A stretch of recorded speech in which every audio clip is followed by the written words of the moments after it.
ভাবুন তো, একটি বিশ্বকাপ যেখানে খেলবে ৪৮টি দেশ, হবে ১০৪টি ম্যাচ, আর পুরো টুর্নামেন্ট চলবে ৩টি দেশে একসঙ্গে। হ্যাঁ, ফিফা বিশ্বকাপ ২০২৬ হতে যাচ্ছে ফুটবল ইতিহাসের সবচেয়ে বড় আয়োজন, যা যৌথভাবে আয়োজন করবে যুক্তরাষ্ট্র, কানাডা ও মেক্সিকো।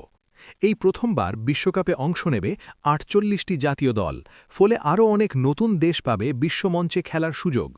ফিফার নিয়ম অনুযায়ী আয়োজক এই ৩টি দেশ সরাসরি বিশ্বকাপে খেলবে, কোনো বাছাই পর্ব ছাড়াই। দল সংখ্যা বাড়ায়, কোয়ালিফিকেশনেও এসেছে বড় পরিবর্তন।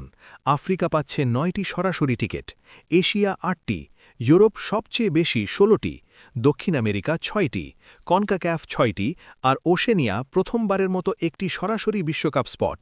ফলে Senegal, Morocco, Japan, Brazil, Argentina, ফ্রান্সের মতো জায়ান্টদের পাশাপাশি নতুন কোনো দলও বিশ্বকাপে জায়গা করে নিতে পারে, যা হবে ঐতিহাসিক। সব মিলিয়ে বিশ্বকাপ ২০২৬ শুধু বড় নয়, এটি ফুটবলের এক নতুন যুগের শুরু। আপনার প্রিয় দল কোনটি? কমেন্টে জানান। আর এমন আরও বিশ্বকাপ আপডেট পেতে এখনই ফলো ও সাবস্ক্রাইব করুন।